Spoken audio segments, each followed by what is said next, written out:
VoxWave now features a streaming radio media player on our website's front page, where local artists can get their music played 24/7. For more information on getting your music in rotation or to perform live at our studio, contact Reg Gaskins at 240-832-4455. Android users, the VoxWave app is now available in the Google Play Store. Download the app today on your Android device to listen in and view programs. Business owners, looking for a place to advertise your business and promote your products and services?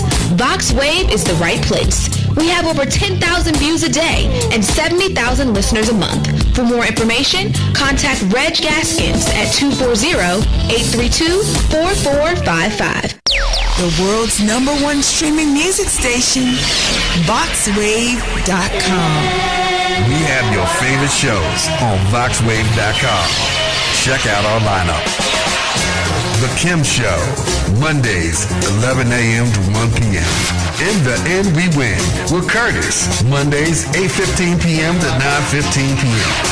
Cooking with Flavors with your host, Chef Flavors, Tuesday, 5:30 p.m. to 6:30 p.m.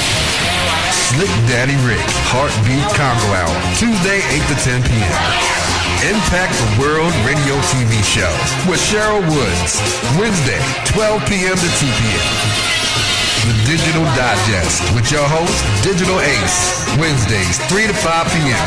Live Set Wednesdays with your host, Frank Dent, Wednesdays, 8 to 9 p.m. The BGKH Show with your hosts, Dominion and Epic, Wednesdays, 9:15 to 10:15 p.m.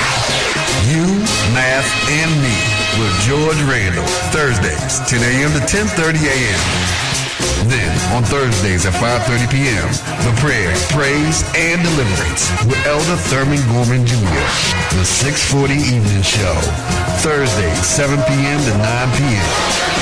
The Peace in the Morning Show with your host, Darius A. Stan, co-host, Delicate Daryl Barnes, and Queen Ayakidobi, Fridays, 9 a.m. to 10 a.m. The Hall Street Journal with your host, Robert Hall, and co-host, Clarence Sanders, Fridays, 10:30 a.m. to 11:30 a.m. Frank, The Success Principles, Friday, 12 noon to 1 p.m. Shaynel's 3 Cents, Friday, 1:30 p.m. to 2:30 p.m. The Daryl Allen Harrison II Crime Victims Foundation Show, hosted by Daryl Harrison II, every Friday from 3 to 4:30 p.m. The Rush Hour with DJ Drew and Janique, every Friday from 5 p.m. to 7 p.m. Different Minds Show, hosted by DJ Bam 640 and DJ Andre Michael, and your co-host, MC Fran, every Friday, 9:15 p.m. to 11:15 p.m. The Healer Blues Show, with host Ron Jackson, every Saturday, 8 a.m. to 9:30 a.m. Hour of Power, with your host, Reverend Winters Rogers, every Saturday, 9:30 a.m. to 10:30 a.m. And again, the Prayer, Praise, and Deliverance with Elder Thurman Gorman Jr., Saturday, 11 p.m. to 12 p.m. And don't forget Four Sisters Live Talk, Saturday at 12:30 to 2:30 p.m. Turning dreams into reality talk show with your host, Tashika L. Green, every second Saturday, 3 p.m. to 4 p.m. Walk in Newness 24/7 with Missionary Antoinette, Saturdays, 3 p.m. to 4 p.m. News, ULN, news and analysis, information, sports, and black history. With your news anchor, Roderick Carter Willis, 4:30 p.m. to 6:30 p.m. Step your game up with the Youth Project, hosted by DJ Main and DJ Low Hefe, Saturday, 6:30 p.m. to 7:30 p.m. And don't miss The To Go Show with Kim Brown, Saturdays, 9 p.m. to 11 p.m. I am Dr. Sharon Show, each Sunday from 10 a.m. to 11 a.m., featuring The Grind, Entrepreneur Network Spotlight, and Write the Book Now. The Riri Williams Show, Fashion and Style Hour, every first Sunday from 3 to 4 p.m. Real Talk 101, Sundays 6 to 8 p.m. And every third Sunday from 3 to 4 p.m., the Third Sunday Tea Talk Show with Dr. Akita Pearson. Gospel Live TV Show with host Gloria Mello, each Sunday from 8:15 p.m. to 9:15 p.m. This listen to all your favorite shows on VoxWave.com. VoxWave.com. VoxWave.com, streaming your favorite jazz, blues, and R&B 24/7.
Good afternoon and welcome to this week's edition of Shaynel's 3 Cents. I'm your host, Shaynel Caldwell, and I'm glad to be back with you. I hope you enjoyed the show in my absence last week that was hosted by my producer and lovely little sister, Shar Robinson, and of course our guest at the time, Mr. Lamont Carey.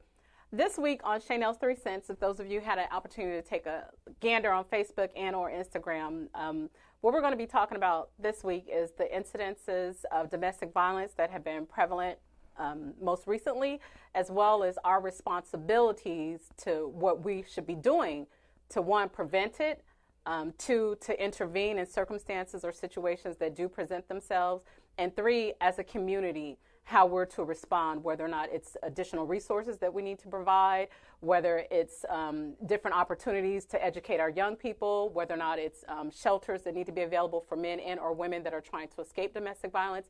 And again, making sure that we can do all things that we can to take care of our people.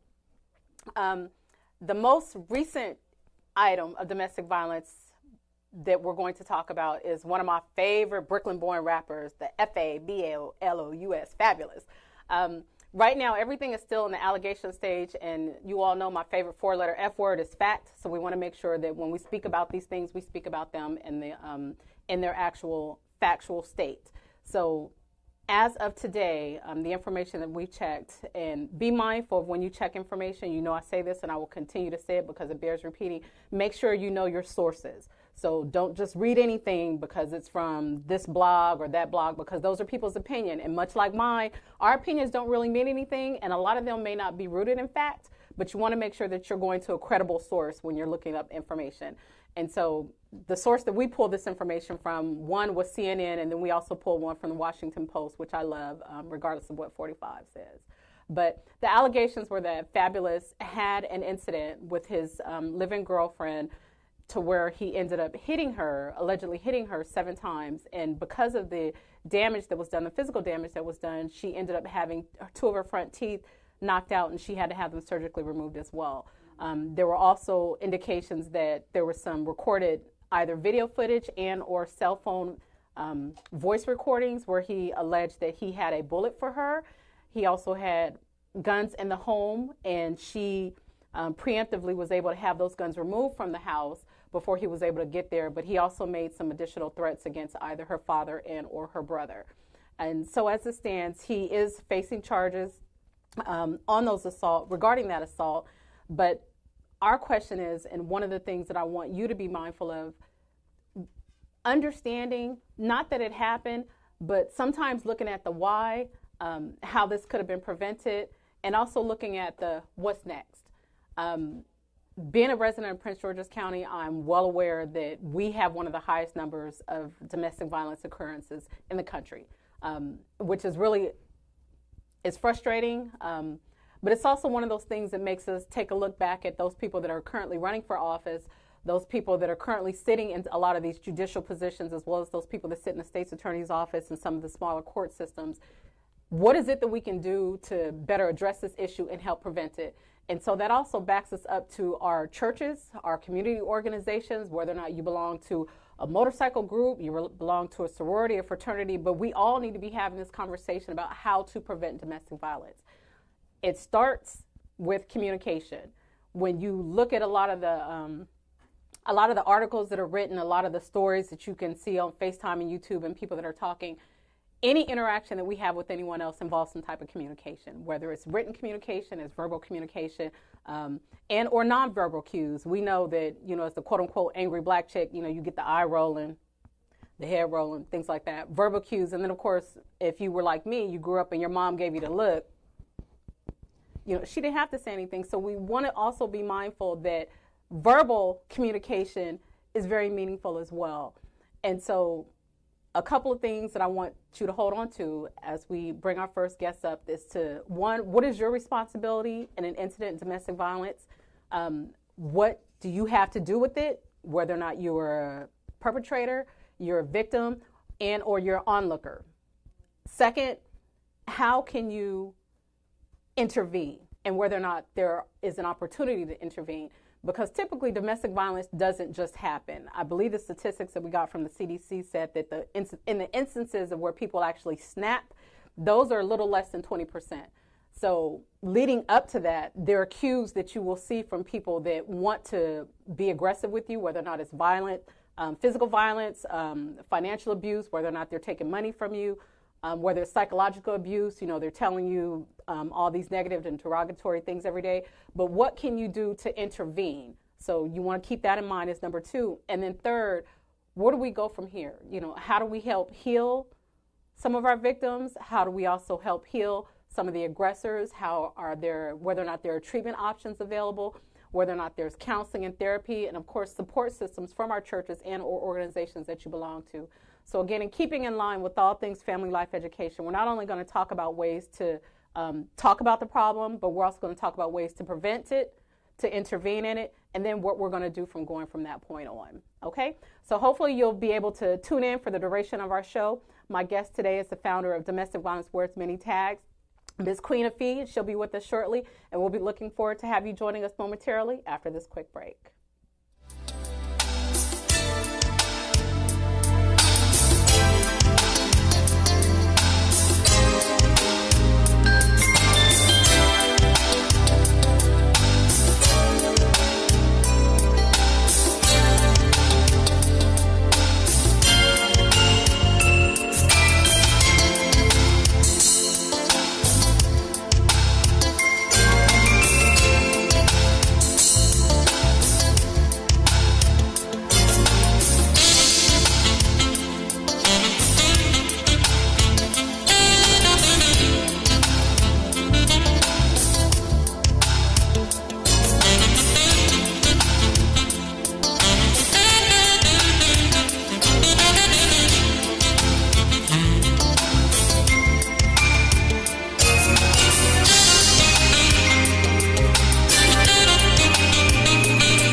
Our guest for today, Miss Queen Afee, the founder and executive director of Domestic Violence Wears Many Tags. So welcome, welcome, welcome. Thank you so much. Thank you so much. Glad to be here.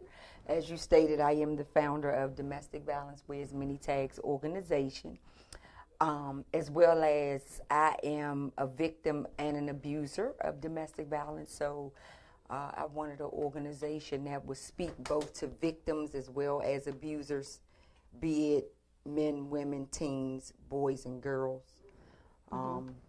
So to kind of fill that gap that was missing, because we have a lot of organizations that already talk to women. Right.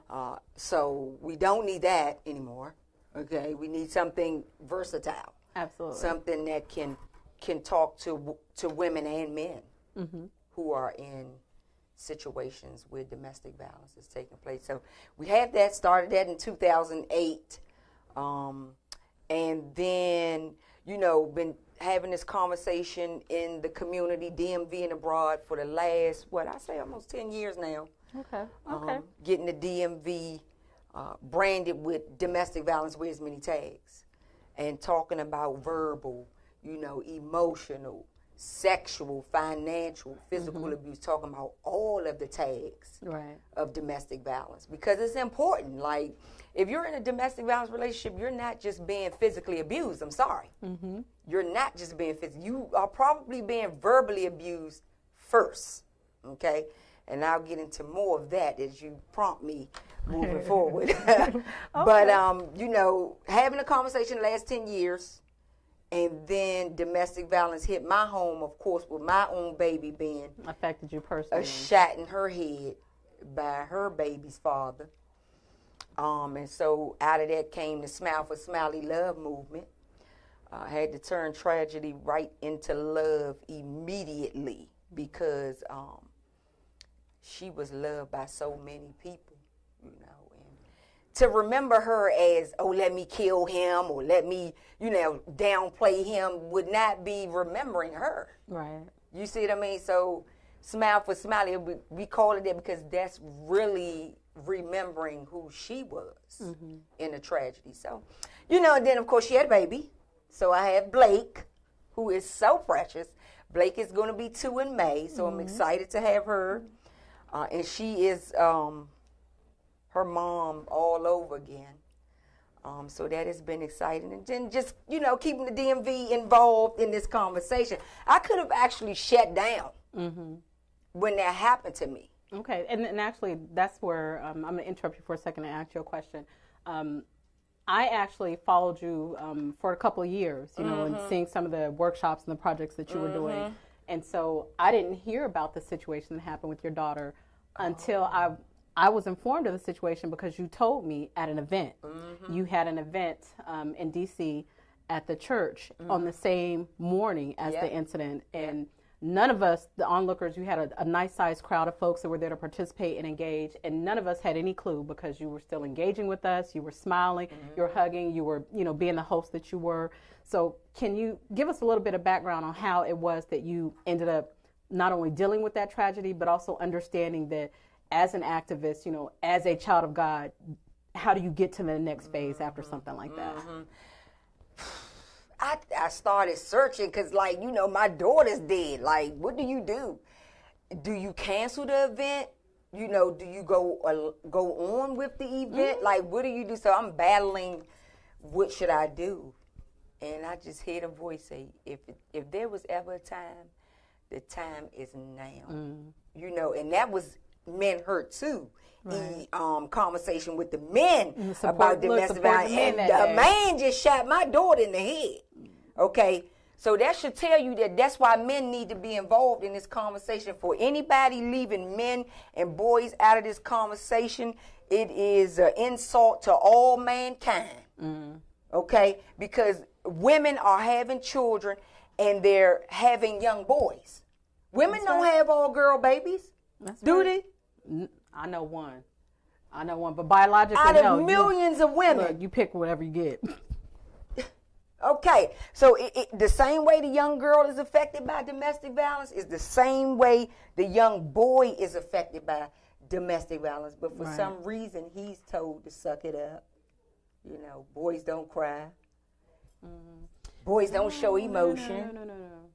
You better man up and go sit down somewhere. You better man up. How you gonna man up at 2? How you gonna tell a 2-year-old be the man at the house? And see, then when he gets 16 and he telling you what to do, now it's a problem. You see, so men need to be involved in this conversation. You know, same thing with Fabulous. Had we would have been having this conversation with them when they were younger, could we have counteracted some of this stuff? Absolutely we can. We could have, yeah. But we got generations of men who are tore up from the floor up. Well, and all that. Hold on. Let me get to what you was asking me. Girl, because that is sidebar. Went on into the men, because y'all need to know. Men need to be involved in this, and the young boys. They have a say-so. They have an opinion. They have feelings. Okay? So I'm going to nip that in the bud. But anyway, girl, so I decided that let's go along with it. Let's push forward, and I won't say anything. I'll just hold it till the end. And, you know, I got up there and told my story and did my thing, honey, because we needed to have the conversation with the men ASAP. Like, you cannot cancel. If you get men in to talk about domestic violence, a panel of men expressing that they were victims of domestic violence, under no circumstances can you cancel something like that. So I pressed my way on through, and girl, I told y'all at the end, my daughter was just shot in the head 6 hours ago. And I'm standing up here with y'all. You know, so you do the math. Was your dad a big supporter too? I know he just had his, yes, anniversary coming up. Yes, he has his anniversary coming up. And Dad was actually one of the ones who pressed, for the men to be involved in the conversation. Who's your dad again for our viewers? Oh, Pastor Gaston. Henry Gaston. Pastor of Johnson Memorial Baptist Church. Of course, he's retiring next week, is the official ceremony for that. But yeah, he's one of the people who sat on the panel early on and suggested that men get involved. Right. And share your side of the story, be it with your mother, because we do have a lot of men who have been victims of domestic violence from their mom. Particularly in the black community. From their moms. And if it is happening in other communities, it's hush-hush. For some reason, they want to do all the data on us. I don't know why do you all... Why do we always got to be a statistic or something?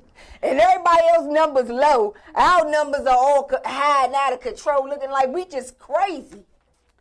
But you got other cultures who are cuckoo for Cocoa Puffs too, but they don't get their numbers tracked like we do. They don't want to do research on them. They want to do research on us. I don't want to... Look, be fair. Be fair. In all honesty, be fair, okay? It don't mean that it ain't happening in their culture, in their household, the same way that we deal with it, okay? Go try to do an interracial marriage and see what you get. I bet you're going to come up with something that ain't right. Woo, girl, tell the truth, shake me down, honey. Look, let's go back to... okay. Be good, queen. Look, that's okay. I'm going to help keep you on track, girl. I'm going to help keep you on track. Good. So let's go back to...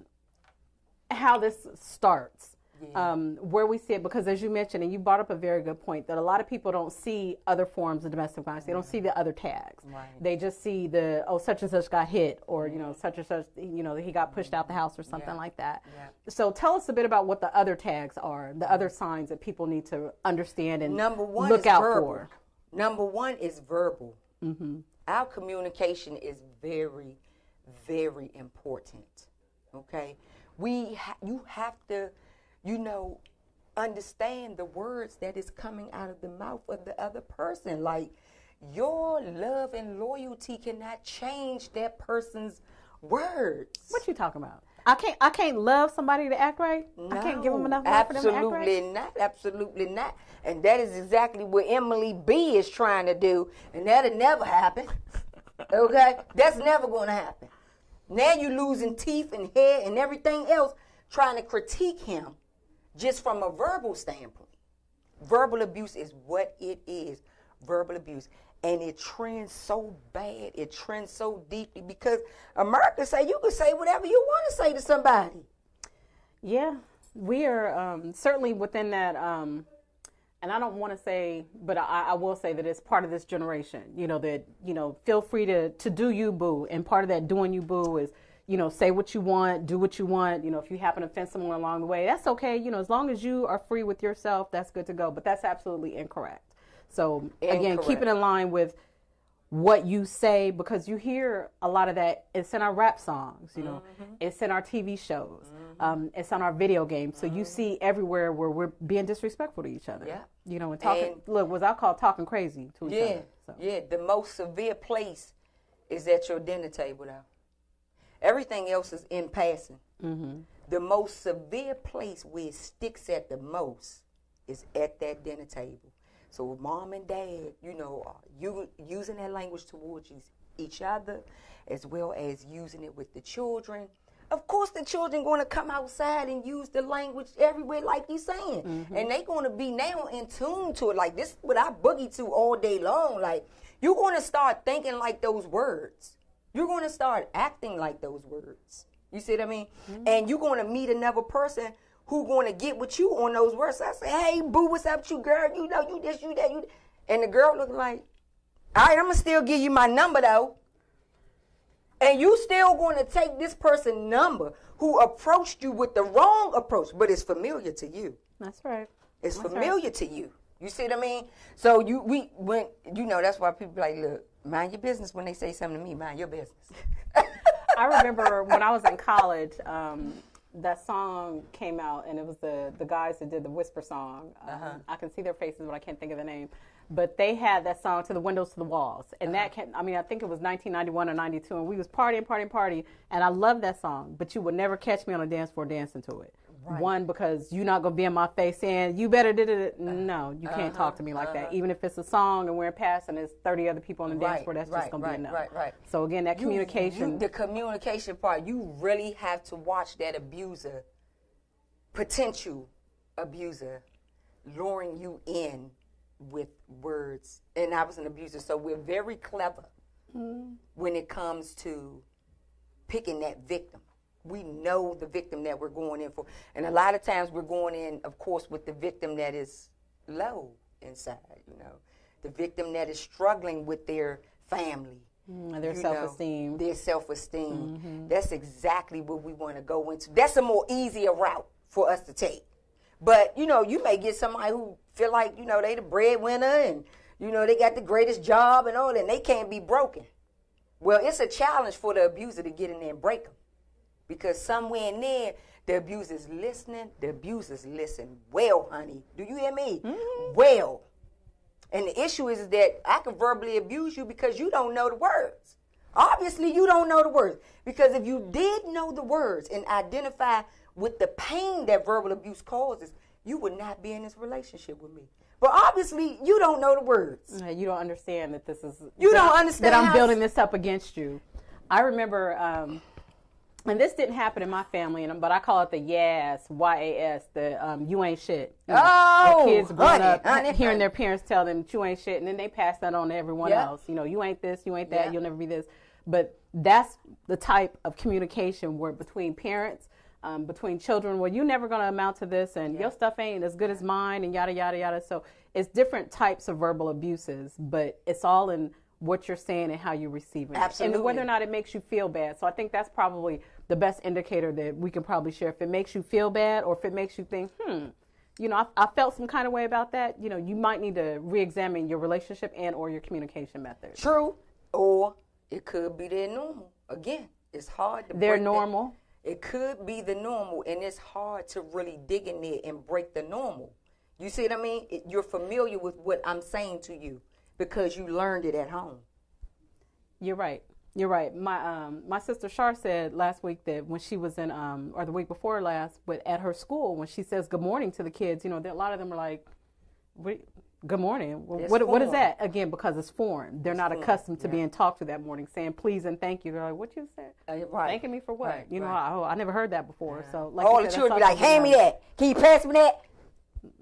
Yeah, I get that same. I don't know who you're talking to. You're not talking to me like that. Okay, give us another text. We got communication. Emotional abuse. Emotional abuse, because now this is a very simple thing. Now what I'm saying to you is in your body now.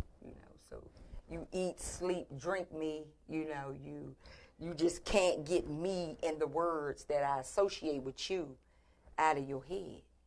So now, yes, I'm causing you to call in sick all the time, just off emotion. I haven't even touched you yet. Mm-hmm. We haven't even got to the physical. Physical come later on somewhere down the road. Because I'm so heartbroken by what you said to me, and my feelings is hurt that I can't function. I can't function without you.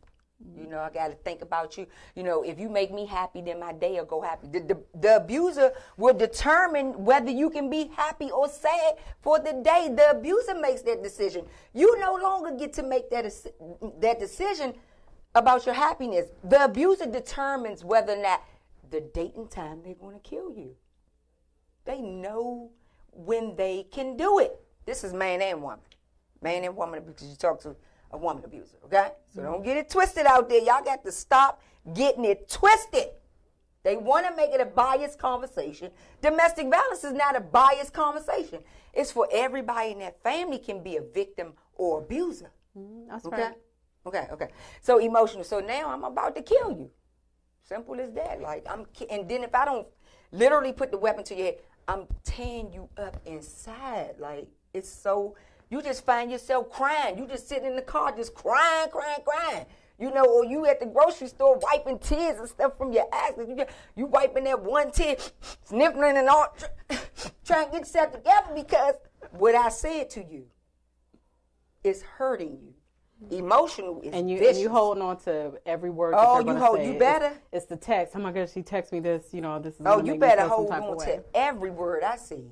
Okay. So got emotion, physical, financial, financial. Because now I'm gonna take your money. If I'm in your head and in your body, the next thing I'm in your pocket. So is that one of the reasons why people say they're in a relationship, they're not able to escape because they can't leave? I don't have any money to leave. True. I don't have any resources. True. Very true. And see, the thing about it is that, you know, you have abusers that control the accounts, you know, control the money. And you literally don't get what you need on a daily basis. Like, if I give you lunch money, you're lucky. Would that be in the same token of and I hear about this all the time, and Lord knows I've had a couple situations that I knew people personally that the abuser takes the car, drop you off at work, drop the person off at work, and then when it's time for you to be picked up, they ain't nowhere to be found. Absolutely. But they in your car, in your gas. Absolutely, I will. The abuser we gonna push the envelope. Every chance we get, we gonna push the envelope because you let me push the envelope verbally. You let me push it emotionally. Now you letting me push it financially. You giving me your keys to the car. It's no other talking about that. And you're going to ride the subway or do whatever you need to do to get home because I'm not coming to get you in your car. Yes, I'm going to push the envelope. As much as you're going to let me do it, I'm going to keep doing it, and it's going to escalate to where you riding the bus all the time. But I'm driving your car that you pay for. Yeah, I'm driving your car, and when I bring it back, I don't have no gas money. You put the gas back in there because I got to go somewhere tomorrow, too. I got to be somewhere tomorrow, too. Then you have it the other way where abusers may give their victim a car. You know. And so when I'm mad at you, I can take it from you. I'll take it from you. Same, I'll get your phone. Punishment. When I'm mad at you, I can take your phone back. That's your punishment. So either way, you being financially depleted. And the other thing is that you done signed your name on so many documents. Where are you going to go? Because your credit probably is going to be zero. The abuser is going to make sure of that. Get this card for me so I can buy this. Let's get this account. But everything I'm getting be a in car your name for you. and or it's not in your name. I'm getting a car for you. And I'm paying the bill for you. But the car's for you. So if I'm already putting it in my name, why do I have to pay the bill? Because I said so. You're going to pay the bill. Like I had something else to do with my money. And it ain't pay that car, no, but I need that car, though. But I need that car to work. I know that's right.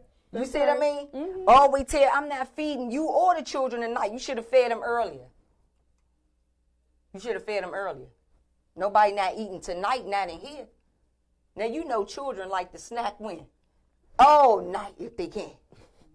Yeah, the abuser like say, to have dinner. And the victim ran there tiptoe. Oh, my God, I got to get the children in bed. You getting the children in bed at 7 o'clock? Really? Oh, okay. Why? Children be quiet. You be saying, well, where's the children? Oh, well, you know I got to put them down at 7 because he or she on their way in. They don't like a lot of noise, you know, from the children. Them your children, boo. You had them. You mean tell me they can't make no noise? That's what children do. They make noise all night long. But he or she is adamant about running the house. Running their household in structure on the grounds of whatever the abuser has imposed on them. I want them children in bed by 7.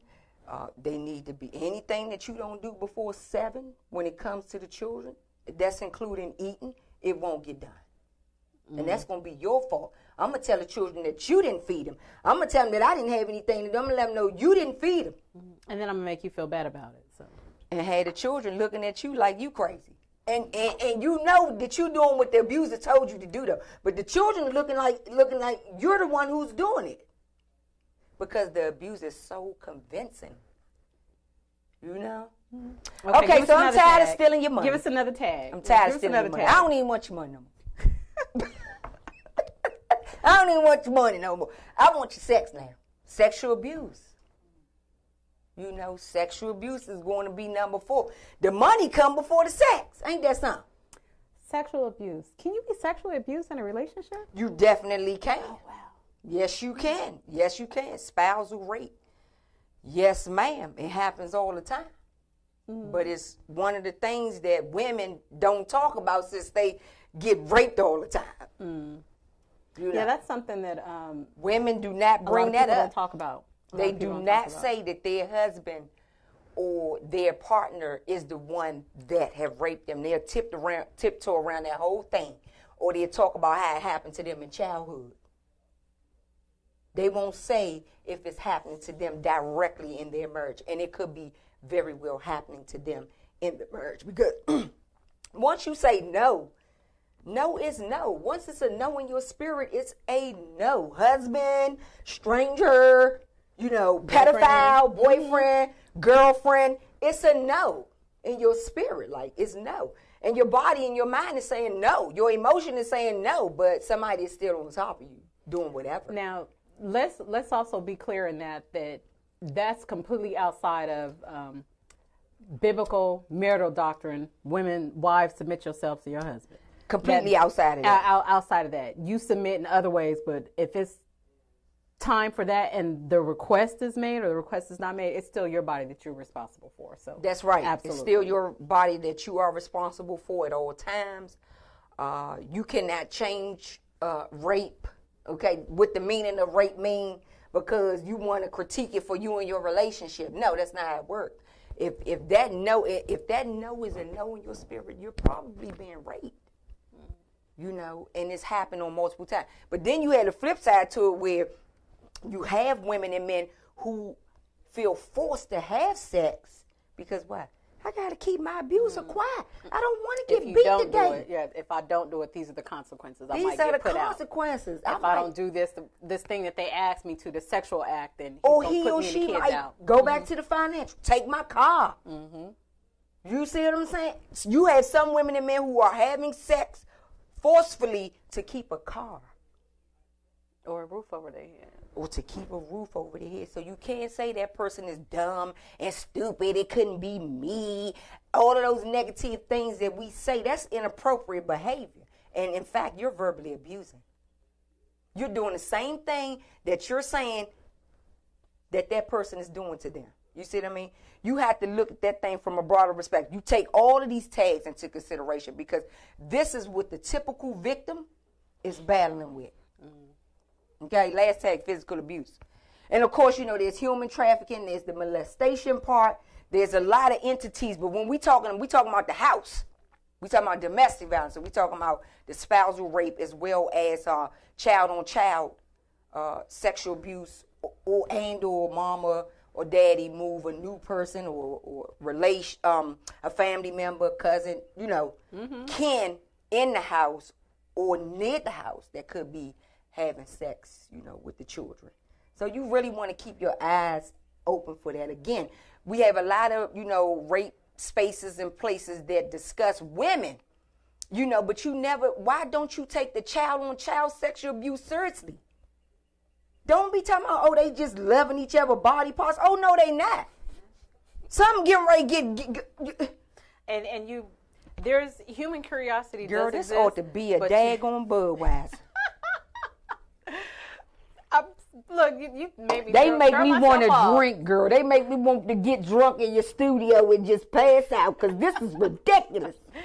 So there is a natural curiosity for children. That's right. To want to know what's going on with their Absolutely. bodies. So that does tie back into, you know, being able to communicate with your children. You know, this That's is how what you it watch ties yourself. into. This is what you do. Don't let anyone else touch That's you. However, you also exactly what it ties have to into. figure out, well, where did you learn that? Where did you see that? You know, why are you doing that? So that's exactly what it ties into. But when your child and another child is somewhere creeping and sneaking, some naughty things could be going on there. And you want to try to pay attention to that. I've met several clients of mine, you know, who is just, they only experienced that, you know, and was never able to tell that the cousin, another child, or another sibling have raped, and then, you know, if you a mom. Did something to their children. And you got 2 of your biological children that this is going on. I mean, who do you believe? Like, this thing is up there. Like, I don't want to face that. You're lying. Everybody's lying. So mama going to convulsions. Everybody's lying. We're not going to talk about this. We're not going to discuss this conversation. Right? Which is absolutely wrong. All day, Which is absolutely wrong, because you got to investigate the sexual abuse. That's what makes the victim feel really out of control, because I'm trying to tell you somebody touched me, you know, and you don't believe me. So, you know, you really do want to try to investigate. Even if you don't investigate, maybe you can just talk to someone, you know, and get some. Like, bring someone else in to help you and engage in it. You Yeah. know, because if you can't deal with it, you know, bring your mom, your aunt, Yeah. you know, your sisters, your cousin, but Help somebody needs to talk assist to. and get in there. Yeah. Now I'm going to smack you. I'm going to smack you. I'm going to punch you. I'm going to spit on you. Because you ain't listening. Oh, spitting is my favorite. Goodness gracious, girl. I used to get hawk spit all the way over there. So one of the things that I learned, and I think this is probably the easiest on the surface, but one of the things that I learned, and I actually learned this at one of your workshops, is that the physical domestic violence isn't just, you know, man on woman violence, but it could be, you know, father to son, like you said, mother to child. That's right. That's right. That's right. It wears many tags again. It can go a number of ways. That's why everybody need to have a conversation, because mama could be beating her son, you know, her son could be beating her, you know. Daddy can be getting hit over the head with words. Daddy always getting hit over the head with words. Now, don't let me start coming to your house, okay? Because sisters, y'all know, y'all will lay a man flat on his back, calling him all kind of verbal abusive names. And then you get mad when he haul off and do the physical. Oh, he hit me, he hit me. But you didn't think that was provoking. It's provoking. The brain does not identify with that's a woman and I should walk away. No, the brain identifies with a threat. Is the threat also the one that we see in MF? You ain't gonna hit me. You ain't gonna do this. Oh, girl, I used to be at the door like this. You ain't gonna hit me. What you saying? Hit me. Hit me there. Hit me. I wish you would. I'm going to call the police on your phone all the way over, because at that time I had a cell phone. Phone all the way over there to court. I got to get to the phone after you hit me. Right, and that's part of the provocation that, you know, Girl, we need to be mindful of how we provoke people, got- specifically women, that we The tend to be the best brain provokers. sees that as a threat. You're not dealing with the sex of the brain is not dealing with the sex of the body when that stuff comes. The brain is dealing with do. I see a threat, and I'm either going to respond to the threat by what? Attacking who's trying to attack me, or I might be able to walk out. I might be able to get out the situation. Either way, it can go either way. You can't just say, "Oh, I raised my son to never hit women." On what planet? Tell me about that. You don't know about the brain then.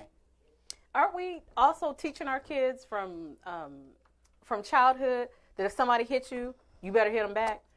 I think we are. I think many of us are. But we forget later? Shucks, but let me tell you, the funny part about that is the pity pat. Oh, they just like you. You're getting beat up by a boy because he like you. So now you're saying, oh, domestic violence started too. 3, 4, 5, 6, 7, 8, 9, 10. All the elementary, you just been getting beat up by boys that supposedly like you.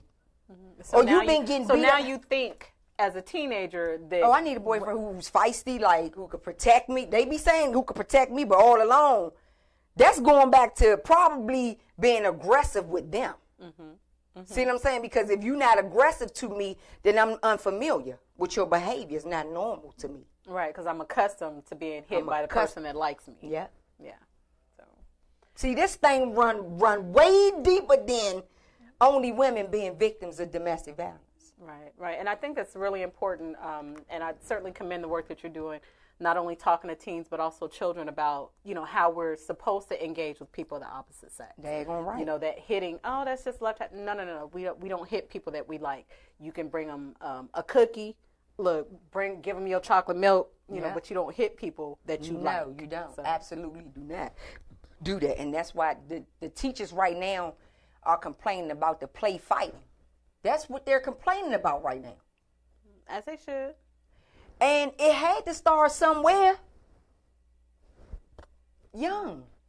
And that's where we talk about the intervention, getting in there, telling people, hey, don't do this, and making sure that you surround yourselves in your community with people that also know, hey, I don't play that for my kids, I don't play that for anybody else around me. If I'm watching your kids are also not going to engage in this type of behavior. The girls-on-girl relationships are really dangerous relationships as well, which is, again, in the tags. Because we so hateful and trifling? So oh, my goodness. Lord have mercy. You got two girls exacerbates itself. Who, both of them got trauma from childhood. None of it has really been dealt with probably. Okay, we talking about managing self-regulation. Okay, so neither one of them have that. And if one gets caught cheating or whatever the case, you want to beat the brakes off each other like you just wasn't loving each other yesterday. Like somebody can end up dead in the same-sex relationships, especially with the girls. They are very violent relationships. There's a lot of good data on that. A lot of good data. Very violent relationships. So keep that in mind out there. If you had a girl-on-girl thing going on, you still shouldn't be allowing verbal abuse to be going on because you have women trying to flee other women at this point. Okay? You had teen girls trying to flee other teen girls that they were in a relationship with. Okay? And when the girls get they don't play fair. They bring other girls to jump you. You mean we as women, we don't play fair. Exactly. So let's circle back and bring the conversation to back to Fabulous and Emily B. One of the first things that came to my mind when I read about this is they also said this wasn't the first allegation of abuse between them. Right. There had been some documented stories that he was out in a hotel, calling her out her name and being disrespectful, a couple years ago. And people say, oh, well, she's got kids and, got to be mindful of the kids and things of that nature. Now, my 3 cents on this is that prayerfully, one, she needs to get some counseling and some therapy. Because if she's been with this person for a long time, and yes, you have kids, but I would suspect that she has some money that she could leave. Yeah. Emily B, man, she just messy right now. She's sick. She's emotionally sick. She's drained. She's depressed. She's stressed. She's oppressed. She's compressed. She's infectious when it comes to domestic violence. Good because Lord she's have also mercy. teaching her sons that it's okay for you to talk to women like that. She just trending the cycle. She's trending the cycle. And her daughter, doesn't she have a daughter? She have 2 sons by him. Two sons. And then she has a daughter. By somebody else? Right. So her daughter's also seeing that, oh, well, it's okay. My mom and them, they still together, even though he call her out her name and, does whatever he does to her. So he have tore her self-esteem or whatever. Emily B, her self-esteem is on 0 at this point because she's taken so much of it. Years and years and years of all the tags, probably domestic violence. All 5 of them, because she might have to calm him down sexually so he won't get that attitude up in the uproar. So right now, Emily knows exactly what she has to do to stay in compliance with him, right? And I just read something myself where the friends are saying they're really scared that Emily is going to accept him back. It doesn't look like she's going to not talk to him.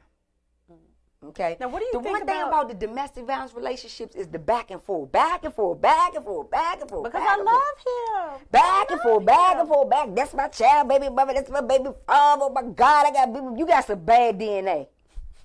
That's what you got. You got some messed up DNA. There is that. There is that. You got a bad batch. There's also that self-esteem issue. Then you didn't even know me. Especially for Emily. And like I said, I like using her as an example. And look, and if you're watching Boo, love you, but your love you to death, but girl, front. you need to call me on some low time. I know a lot of people that have been in domestic violence situations and that have been in poor relationships, but they forget that we live in Prince George's County. And there are other counties. There are other cities. There are other states. There are other countries. You can go find you another boo. So this don't have to be your only love of your life, your soulmate. So that's one. So y'all need to get off of this. I got to stay with him for this. He always going to be your children's father. Okay? He don't always have to be booed up with you, talking crazy to you and all this good stuff. He ain't about to be with nobody else. He ain't about to be with nobody. He not about to be with a therapist. He about to be with a therapist. He not about to be with you. That's done. That's dead. This is what we're dealing with. The young girls do not want to let go. The young boys do not want to let go. Even in Smiley's case, my daughter, I'm watching her entire relationship play out before me. I was the abuser. I was the victim. Like, I'm looking at victim, I'm looking at abuser, but I'm also looking at DNA. Okay? Now, I know my daughter's DNA. Okay? She ain't, rough like her mom when it comes. Her mom is rather rough. Daddy DNA. Her mom is rather rough in love. See, I'm rather rough in love. But my daughter is more timid in love. You see? She really did believe she could love the dirt out of him, the hate, the pressure, the things that he battled with before he even got with you. She thought that she could love that out of him like Emily is doing. The same thing. Emily thinks that her love and loyalty is enough to stop Fabulous from beating her with all the tags. But it's not, and it never will be for anyone, anywhere. We can say that, but guess what? And I say this till I'm black and blue in the face to my own child. And she still got dressed up. Free will. Did her hair.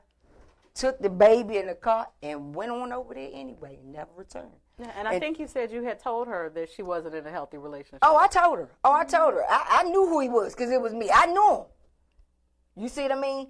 And I saw it escalating out of control. So I'm saying, Nana, we need to backtrack this thing, really think about who he is. Because he's not who you think he is.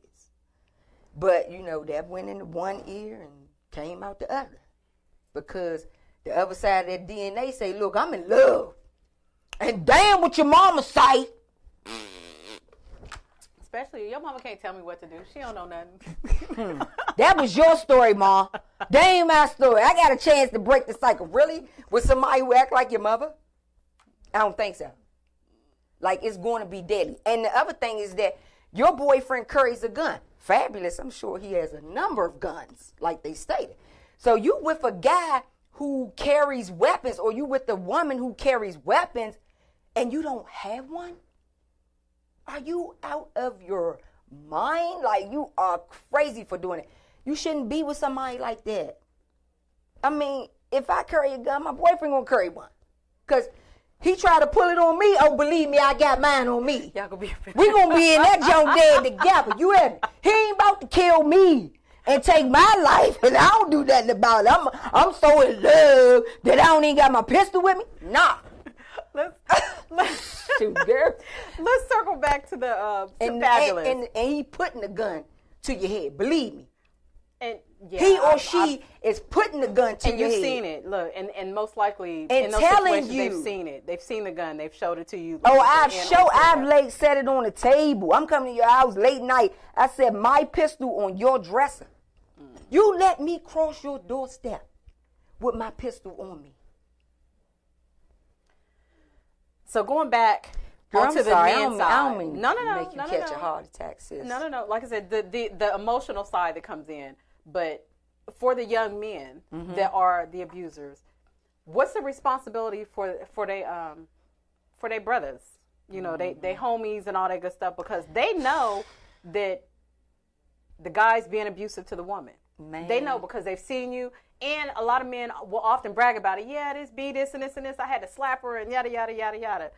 So where is it what's the responsibility for our men to step up and be like, look, dude, you need to chill on that? This is so heartbreaking. I mean, because I'm waiting to see. I saw on Instagram, again, credible source, the game was saying, oh, well, it's unfortunate, the kids and this and this and this. I'm like, okay, but I'm still waiting for you to say, dude, you need to check yourself. Dude, look, do I need to come? How can I help you? How can I talk to you? Because they know these things are going on. They know these things are going on. And some of them may not say anything because they're doing it. They're doing it too. They're doing it too. And for real, you're not even hanging with nobody who's not doing it. That don't make no sense at all, which is where my daughter and Emily are alike. Because why are you hanging with somebody or giving yourself to somebody who is in this kind of lifestyle or had this type of mindset, and that's not you? You getting ready to get yourself really hurt. You getting ready to die. That's what I'm telling my daughter. He will kill you. Don't get it twisted, okay? So the thing is that you hanging with everybody who doing the same thing. So when it come up, you like, man, did you handle it? Everybody like, did you handle it? What you do? Like, yeah, you on the news, but it'll fly though, son. Did you handle it? That's your whole circle. Everybody got problems with their baby mother and their baby father. So you don't want to talk. Don't nobody want to talk to me. Look at Queen of Faith. Don't nobody want to talk to me. And I'm out here doing the work. They don't even want to talk to me to help them get it together. You see what I mean? To help them really rationalize that I'm actually being abused here. And like, my love can't heal this person. My loyalty can't heal this person. Which I like to say, you know, loyalty, lies, betrayal. Loyalty, lies, betrayal. They all go together like glue.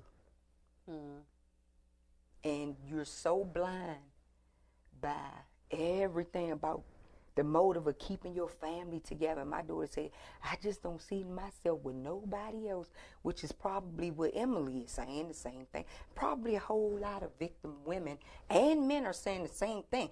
Nobody gonna love me like he loved me. Nobody gonna do me like that. Nobody gonna treat me like she treat me. Like shit. Like trash. But hey, is that your normal, or, you know, what's your association with this thing? Was it my daughter's normal? Of course not. But, you know, my daughter she learned some things from me now. I ain't gonna lie about it. You know, we see things at that dinner table and at that household. Some of that stuff is still going to trend with your children when that time comes. The good thing is, hopefully, if we're talking about it all along, you see what I mean? It'll help it that when the child do hear it or do see it, because it's so transparent at the dinner table, then they know, like, Dad, my mom said she went through that, or my dad talked about going through that. Like, I don't have to go through that.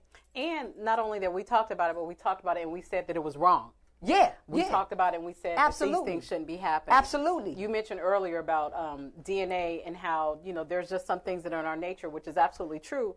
But we also have the counterpart that is nurture. There are things that can be unlearned. And if you behave this way, you can still react in a different way. Oh my God, it's so hard though, sis. It go back to the dinner table again, because it's so hard. Because everybody at the dinner tables, and the dinner table go to grandma's house, the dinner table go to auntie house, the dinner table go down south. Everybody, all the DNA is doing the same thing. That's true. That's true. Everybody. However, somebody needs to realize, and I say this, you know, as we get ready to close, but somebody needs to realize, one, that you either need to be an agent of change, and or you need to recognize that this is an environment where you're going to grow and prosper. And you look at your community, and you look at the people that have come out of your community, the people that have advanced, the people that have changed their finances, that have changed their relationships, that have, you know, changed their income levels, that have changed who they are as a person. You know, this person used to be like that, and wow, look at them now. You know, so change can happen. It definitely can. But it does require all the right resources. It requires the right connections, and make sure you're, you know, in the right circles. So as we get ready to close, tell us what your organization has coming up, and if there are any other events that we can come out to, or and how folks can reach you. Let me throw this last tidbit out there for the church. Church don't always help you. It's spiritual health and mental health. Church is not equipped to deal with your mental health. Some churches. Because a lot of churches, because we said that earlier, you know, talking about your intellectual health. A lot of churches are starting to become more progressive, and my church is one of those churches. And so there's so much praying that you can do, but you still need to go over here and talk to these people that are counselors. In the DMV, it's a lot of churches that do not want to touch this conversation. You can find you a new church, boo. You know, so you just, and then the other thing is too, though, spiritual health and mental health. spiritual health and mental health. If you're not going to touch the conversation, just had a resource, like I said, had a resources at your church so that members can come to get their mental health dealt with. You see what I'm saying? Absolutely. Because it is really, a lot of people want to be private about the mental health part of it. That's fine. Be private about it, but get it. Don't just think that the Lord is going to remove your abuser like that, because he ain't. That's like, I'm going to liken that to your physical health, because a lot of people ain't going to tell you that, I got this STD, I got this, but you know that you can go get help. Right. You ain't got to talk about it, but you know you can go get help. Right. So the same holds true for that. Right. Okay, so thank you for letting me chime in, girl. Tell us where to find you and what events that you have coming up. My 3 cents. I gave y'all. How many cents I gave y'all? Girl, okay. So, of course, you can find me on Facebook, but call me. 202-821-8933. Serious inquiries only. Okay? Serious inquiries only. And what am I doing this month? I'm having class this month. Okay? We're in the classroom this month at Ridge Road Rec Center next week on Thursday at 6 p.m. So if you want to come out to the class, we're dealing with knock, knock, who is it? Your unconscious addiction to domestic violence. All right, and they can find you again, Queen of Feed. We'll also have our information on our website, as it is already in our resources. You, and we want to thank you so much for tuning in for this week's episode of Shaynel's 3 Cents. Remember, as always, you might not like it, but at least you heard it. Hello, boo.